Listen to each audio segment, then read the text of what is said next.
গল্পে শুরু হয় দক্ষিণ কোরিয়ার এক শহরে, যেখানে আমরা দেখি কিম নামের একজন মানুষকে। কিম তার ছেলে ইনজুনের সঙ্গে কোথাও যাচ্ছিল। তারা একটি ট্রাকে জিনিসপত্র ভরে নিয়ে যাচ্ছিল। তাদের কথোপকথন থেকে বোঝা যায় তারা নিজের শহর ছেড়ে অন্য শহরে চলে যাচ্ছে। তাদের পরিবারের অর্থনৈতিক অবস্থা ছিল অত্যন্ত খারাপ। কিম মানুষের কাছ থেকে ধার আর ঋণ নিয়ে এতটাই ঋণের জালে জড়িয়ে পড়েছে যে শহর ছেড়ে পালানো ছাড়া তার আর কোনো উপায় নেই। ঋণ শোধ করার ক্ষমতাও তার কাছে ছিল না। অনেক দূর পথ পাড়ি দিয়ে বাবা ছেলে নতুন শহরে পৌঁছে যায়। নতুন শহরে পৌঁছে তারা তাদের জিনিসপত্র নতুন বাড়িতে রাখতে শুরু করে। এখানে আমরা জানতে পারি ইনজুনের মা ও একটি ছোট বোন আছে, কিন্তু তারা ইনজুনের দাদির সঙ্গে থাকে, কারণ তার মা বহু বছর ধরেই অসুস্থ। তার দাদি তার দেখাশোনা করেন। ইনজুন তার বাবার সঙ্গে থেকে পড়াশোনা করে। সেদিন নতুন শহরে খাওয়ার সময় বাবা ছেলে আলোচনা করছিল কিভাবে তারা নতুন জীবন শুরু করবে, কিভাবে সবকিছু সামলাবে। সন্ধ্যায় ইনজন নতুন পাড়ায় ঘুরতে বেরোয়। হঠাৎ তার নজর পড়ে এক মোটা ছেলের উপর, যে খুব অদ্ভুত আচরণ করছিল। ছেলেটি অনেকক্ষণ ধরে ইনজুনের দিকে অদ্ভুতভাবে তাকিয়েছিল। ইনজুন বুঝতে পারছিল না এই ছেলের সমস্যাটা কি। কিছুক্ষণ পর ছেলেটি চলে যায়, কিন্তু ইনজুন তাকিয়ে থাকে, কারণ তার আচরণ সত্যি রহস্যময় ছিল। কয়েকদিন এভাবেই কেটে যায়। ইনজুন নতুন শহরের একটি স্কুলে ভর্তি হয়। আজ তার স্কুলের প্রথম দিন। সে তৈরি হয়ে স্কুলে আসে, কিন্তু স্কুলের ছেলেরা তাকে অদ্ভুত দৃষ্টিতে দেখছিল, কারণ ইনজুন দেখতে বেশ সরল ও ভোলাভালা। ক্লাসের সামনে পৌঁছাতেই অন্য দিক থেকে কিছু ছেলে আসছে। এরা ছিল স্কুলের একটি ভয়ঙ্কর গ্যাংয়ের সদস্য। গ্যাংটির নাম ছিল জশ গ্যাং। এর নেতা ছিল জেনুন, স্কুলের সিনিয়র, যাকে দেখে প্রায় গোটা স্কুল কাঁপত। এমনকি স্কুলের নিয়ম কানুনও তাদের ইচ্ছা মতোই চলতো। এখানে ইনজুনের সঙ্গে তার সহপাঠী স্যামের দেখা হয়। স্যাম তাকে জশ গ্যাংকে দেখিয়ে বলে, দেখ, এটা আমাদের স্কুলের সবচেয়ে ভয়ঙ্কর গ্যাং। আমাদের স্কুলে দুটো গ্যাং আছে, জশ গ্যাং আর বাই গ্যাং। দুটোই খুব বিপজ্জনক। স্যাম তাকে বোঝায়, এদের থেকে সবসময় দূরে থাকিস, না হলে ওদের ফাঁদে পড়ে যাবি। ইনজুন এই কথায় খুব একটা পাত্তা দেয়নি, কারণ তার মন ছিল শুধু পড়াশোনায়। ক্লাস শুরু হলে তাদের ক্লাস টিচার আসেন। তাদের দেখে ইনজুন একটু হতবাক হয়। তার চেহারা ছিল বেশ মজার, একটু মিলিটারি স্টাইলের, কিন্তু নিজের নাম পার্ক বলে তিনি পড়ানো শুরু করেন। পিছনে বসা স্যাম ইনজুনকে বলে তাকে দেখে হয়তো হাসি পাচ্ছে, কিন্তু এই টিচার কোনো সাধারণ টিচার নন, তিনি অসাধারণ প্রতিভাবান। প্রিন্সিপাল নিজে তাকে নিয়োগ করেছেন। ব্রেক টাইমে ক্লাসের এক ছেলে ইনজুনকে ডাকে, তো ইনজুন গিয়ে বলে, আঙ্কেল আপনি ডেকেছেন। এতে ছেলেটি বেশ রেগে যায়, কারণ সে তার সহপাঠী, শুধু বয়সে বড় আর দেখতে অনেকটা আঙ্কেলের মতো। তখন ইনজুনের মনে পড়ে এই সেই মোটা ছেলে যে তাকে রাস্তায় দেখেছিল। ছেলেটির নাম ইয়ংশু। স্কুলের সবচেয়ে শক্তিশালী ছাত্রদের মধ্যে ইয়ংশু একজন। ইয়ংশু বলে তারা প্রতিবেশী, তাই তারা বন্ধুত্ব করতে পারে। ইয়ংশু হাত মিলিয়ে বলে, কখনো দরকার হলে আমাকে বলিস। ইনজুন খুশি হয়ে ক্লাসে ফিরে আসে, যেখানে সে ইয়ংশুর সেরা বন্ধু জিনকে দেখে। জিনও খুব শক্তিশালী, তার ফাইটিং স্কিল অসাধারণ। ইনজুনের ভালো লাগে যে প্রথম দিনই তার এমন শক্তিশালী বন্ধু হয়েছে। জানা যায় ইয়ংশু খাবারের প্রতি বেশ শৌখিন, সুযোগ পেলেই খায়। একদিন জিন ক্লাসের জানালার কাছে দাঁড়িয়েছিল। উপরের ক্লাসের এক সিনিয়র তাকে কটাক্ষ করে গালি দিয়ে ছোট করার চেষ্টা করে। জিন এটা মোটেও পছন্দ করে না, তাকে ধমক দেয়। কিছুক্ষণ পর সেই সিনিয়র, যার নাম অ্যাবলিং, তার সঙ্গীদের নিয়ে জিনের সঙ্গে ঝগড়া করতে আসে। অ্যাবলিং জিনকে ভয় দেখায়। তখন ইয়ংশুর ঘুম ভাঙে। সে বলে, আমার বন্ধুকে ছুঁলে এখানেই শেষ করে দেব। অ্যাবলিং ইয়ংশুর সঙ্গে ঝগড়ার চেষ্টা করে, কিন্তু টিচার পার্ক এসে পড়েন এবং অ্যাবলিং এর দলকে বকা দিয়ে বের করে দেন। এই ঘটনার পর ইনজুন, ইয়ংশু আর জিন হাসতে হাসতে একসঙ্গে খাবার খায় এবং অ্যাবলিং এর দলের মজা নেয়। অল্প সময়ের মধ্যেই তারা তিনজন বেশ ভালো বন্ধু হয়ে যায়। ইয়ংশু বলে, এখন থেকে আমরা নিজেদের গ্যাং তৈরি করব, আর নাম রাখবো রিউনিয়ন গ্যাং। এই গ্যাংয়ে আরো বন্ধুরা যোগ দেবে। তখন পিঞ্জন নামে এক ছেলে এসে জানায়, জশ গ্যাং স্কুলে সবার জন্য একটি ঘোষণা করেছে।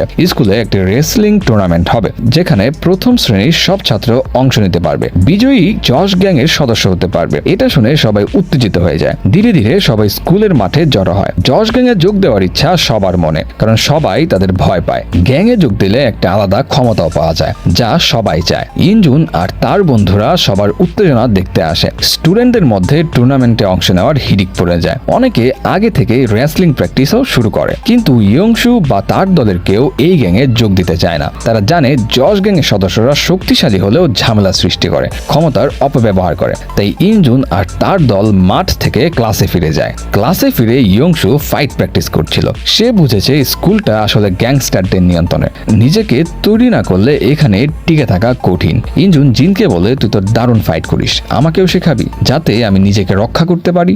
জিন এতে রাজিও হয়, তাকে বিভিন্ন ফাইটিং টেকনিক শেখায়, বলে ফাইট একটা আর্ট, যত বেশি প্র্যাকটিস করবি তত শক্তিশালী হবি। ইনজুনের ফাইটিং স্কিলও ভালো ছিল, সে জিনের প্রতিটি মুভমেন্ট তখনই শিখে নিত। জিন বলে, তোর আরেকটু প্র্যাকটিস দরকার, তবে তোর ফিটনেস ইতিমধ্যেই দারুণ। ইনজুন বাড়ি গিয়ে নিজে প্র্যাকটিস শুরু করে, শক্তি বাড়াতে বিভিন্ন ব্যায়াম করে। জিন তাকে 2 আঙ্গুলে ভারসাম্য রেখে একটি বিশেষ ব্যায়াম শেখায়, যাতে তার হাতের হাড় অনেক শক্ত হয়ে যায়।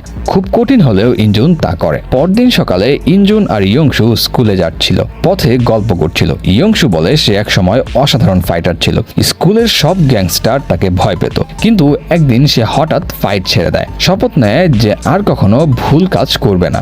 গ্যাং জানার পর তার পিছনে লাগে, প্রায়ই ফাইট করার চেষ্টা করে। কিছু দূরে ইনজুন আর ইয়ংশু দেখে একটি ছেলে একজন ছাত্রীকে বুলি করছে, তার ব্যাগ থেকে টাকা কেড়ে নিচ্ছে। দুজনেরই অনেক রাগ হয়, কিন্তু ইয়ংশু ফাইট করতে পারে না। তাই ইনজুন তার ফাইটিং স্কিল দিয়ে তাদের ভয় দেখিয়ে তাড়িয়ে দেয়। তারা জশ গ্যাং এর কিছু সদস্যদের কাছে গিয়ে বলে ইনজুন আর ইয়ংশু তাদের কাজে বাধা দিয়েছে। ইনজুন আর ইয়ংশু ক্লাসে পৌঁছালে দেখে কিছু ছেলে ইয়ংশুর জন্য অপেক্ষা করছে। তাদের মধ্যে ছিল বোল্ডম্যান, জশ গ্যাং এর সদস্য। বোল্ডম্যান বলে, তোদের অনেক সাহস আমাদের কাজে ঝামেলা করার। ইয়ংশু, তুই তো ফাইট ছেড়ে দিয়েছিলি, এখন কেন আমাদের ব্যাপারে নাক গলাচ্ছিস? বোল্ডম্যান ভয় দেখায়, আবার আমাদের কাজে বাধা দিলে তোদের ছাড়বো না। তখন জশ গ্যাং এর নেতা জেনুন এসে বোল্ডম্যানকে এক চড় মেরে বলে, ভুলে গেছিস ইয়ংশু একসময় আমাদের লাইনের ছিল। জেনুন ইয়ংশুকে বলে, শুনেছে সে টুর্নামেন্টে অংশ নেবে না, কিন্তু সে চায় ইয়ংশু অংশ নেই। সে নিশ্চিত যে ইয়ংশু জিতবে, আর তাদের দলে যোগ দিলে স্কুলে তাদের ক্ষমতা আরো বাড়বে। ইয়ংশু স্পষ্ট মানা করে বলে, আমি কখনো গ্যাংয়ে যোগ দেব না, ফাইট ছেড়েছি, এখন শুধু পড়াশোনা শেষ করে এখান থেকে বেরোতে চায়। জেনুন রেগে গিয়ে বলে, ফাইট ছেড়ে তোর ভাব বেড়েছে, দেখিস একদিন তোকে আমার দলে আসতেই হবে। এ কথা বলে জেনুন তার দলের সদস্যদের নিয়ে চলে যায়। ইনজুন ইয়ংশুকে বলে, ওরা ভয় দেখালো তবু তোকে ছুলো না। ইয়ংশু বলে, কারণ ওরা আমার ফাইটিং স্কিল সম্পর্কে ভালোভাবেই জানে। স্কুল ছুটির পর ইনজুন ইয়ংশুর বাড়ি যায় তার ফাইটিং স্কিল সম্পর্কে আরো জানতে। সেখানে দেখে ইয়ংশু একসঙ্গে 50টি সিদ্ধ ডিম খাচ্ছে। এতে ইনজুন বোঝে ইয়ংশু কিভাবে এত শক্তিশালী। ইনজুন জিজ্ঞাসা করে, জেনুন কেন বললো তুই তাদের লাইনে ছিলি? ইয়ংশু বলে, সে আগে গ্যাংস্টার ছিল, সবসময় ফাইট করত, কিন্তু পরে নিজের ভুল বুঝে সঠিক পথে ফিরে আসে। জেনুন চায় সে শপথ ভেঙে আবার ফাইটিং এ ফিরুক, যাতে তাদের গ্যাং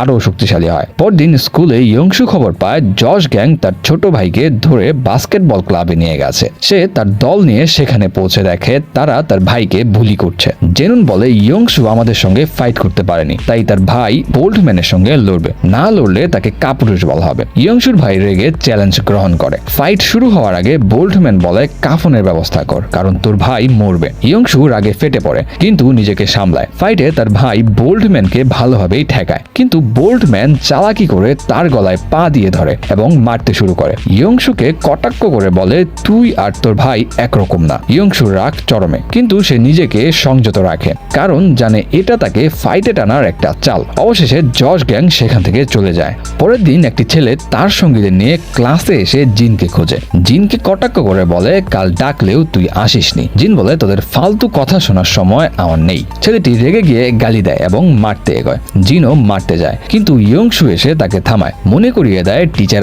আগেই সতর্ক করেছেন স্কুলে ঝগড়া করলে বহিষ্কার করা হবে। কিন্তু অন্য দল ফাইট করতে এসেছে, তারা ক্লাসে যা পায় তাই তুলে নেয়। এ দেখে জিন আর ইনজুন ফাইটের জন্য তৈরি হয়। ইয়ংশু ফাইট করতে পারে না, তাই শুধু তাদের উৎসাহ দেয়। দুই দলের মধ্যে তুমুল লড়াই শুরু হয়। ইয়ংশু ঘোষণা করে সে দুর্বল ছাত্রদের জন্য একটি গ্রুপ খুলবে, যার কাজ হবে বুলিদের হাত থেকে দুর্বলদের বাঁচানো। ইনজুন তার বন্ধুদের সঙ্গে এ নিয়ে কথা বলছিল, তখন বোল্ডম্যান আর তার সঙ্গীরা এসে পড়ে। বোল্ডম্যান ইনজুনকে বলে, কি ব্যাপার, শুনেছি তুই নিজেকে হিরো ভাবছিস, কিন্তু সবার সামনে হিরো হওয়ার চেষ্টায় জিরো হয়ে যাস না। আমাদের স্কুলের আসল হিরো আমাদের বস জেনুন, তার সঙ্গে পাঙ্গা নিলে তুই বাঁচবি না। তখন জেনুন ইনজুনকে সতর্ক করে, স্কুলে এখন থেকে কোনো শক্তি দেখানোর চেষ্টা করিস না, নইলে এর ফল ভালো হবে না। জেনুন ইনজুনকে নানা ফালতু কথা শোনায়। ইনজুন রেগে আগুন হয়ে যায় আর তাদের মারতে যায়, কিন্তু বন্ধুরা তাকে থামায়। জেনুন অদ্ভুত হাসি হাসেন, যেন এটা তার কোনো প্ল্যান। পরে ইনজুন আর তার বন্ধুরা ছাদে গল্প করছিল, তখন ইনশু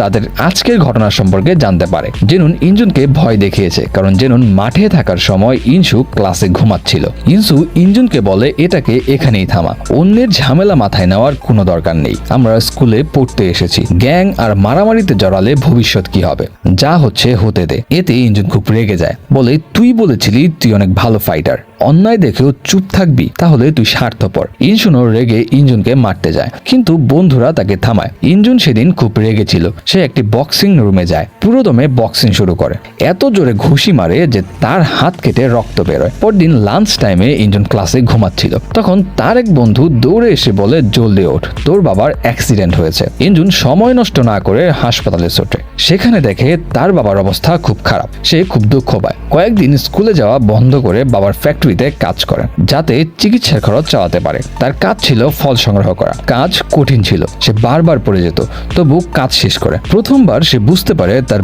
বাবার কাজটা কতটা কঠিন, তিনি পরিবারের জন্য কতটা পরিশ্রম করেন। কাজ শেষে ইনজুন বাবার কাছে যায় আর বসে ক্ষমা চায়, মনে মনে ঠিক করে পরিবারের জন্য সে কিছু করবে। কাজ করার সময় দেখে তার বন্ধুরা আসছে, স্কুলে না যাওয়ায় তারা খবর পেয়েছিল এবং সাহায্য করতে আসে।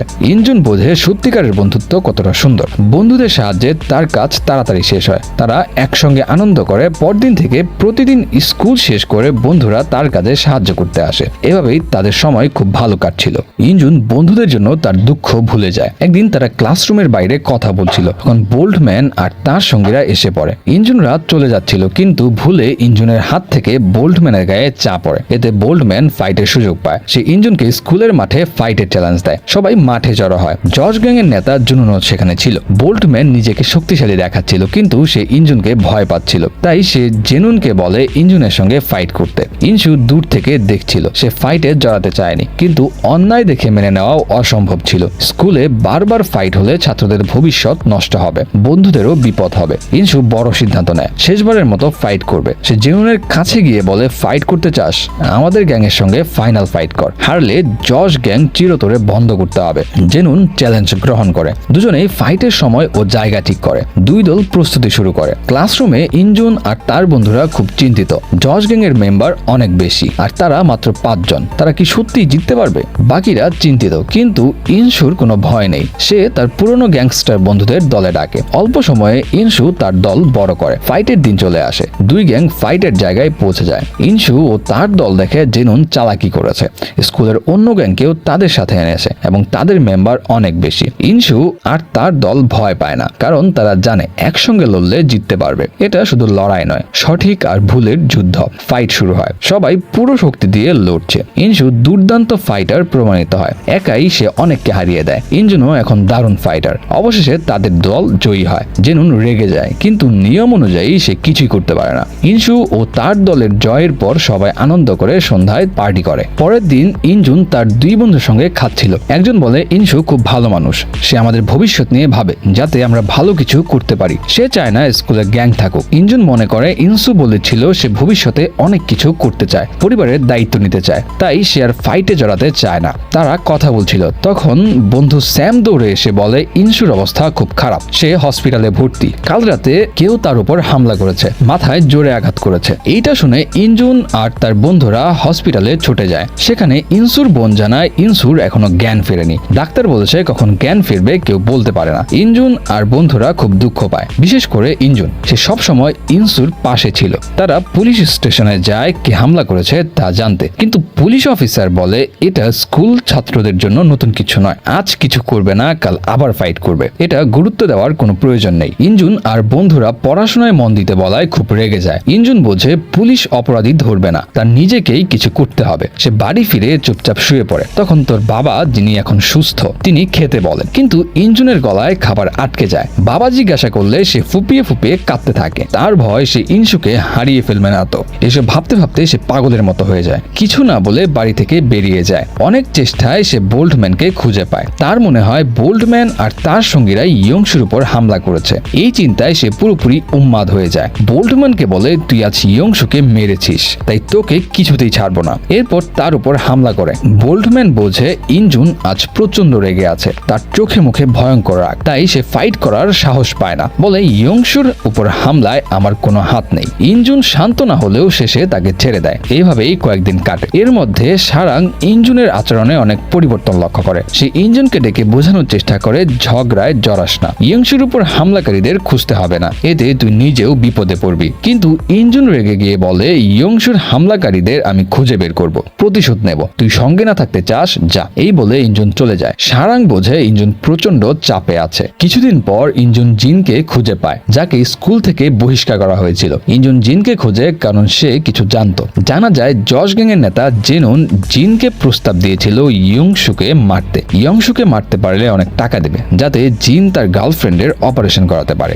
জিন তখন প্রস্তাব মেনে ইয়ংশুর সঙ্গে লড়েছিল, কিন্তু ইয়ংশু জিতেছিল। ইঞ্জুন ভাবে জিন হয়তো টাকার জন্য ইয়ংশুর উপর হামলা করেছে। জেনুন আর তার দলও সেখানে ছিল। তারা চিৎকার করে বলে জিন টাকার জন্য ইয়ংশুর উপর হামলা করেছে। জিন বলে সে এটা করেনি, কিন্তু ইঞ্জুন তার কথা শুনতে চায় না। তাদের মধ্যে লড়াই শুরু হয়। জেনুন আর তার দল ইঞ্জুন ও জিনের লড়াই দেখছিল। দেখা যায় ইঞ্জুন আর জিন দুজনেই দারুণ ফাইটার, কিন্তু জিনই ইঞ্জুনকে ফাইট শিখিয়েছিল। এখন ইঞ্জুন এত শক্তিশালী হয়েছে যে জিন তার হাতে মার খেয়ে পড়ে থাকে। এই সুযোগে জেনুন ও তার দল জিনের উপর হামলা করে, কিন্তু ইঞ্জুন চিৎকার করলে তার পুরো গ্যাং এসে পড়ে।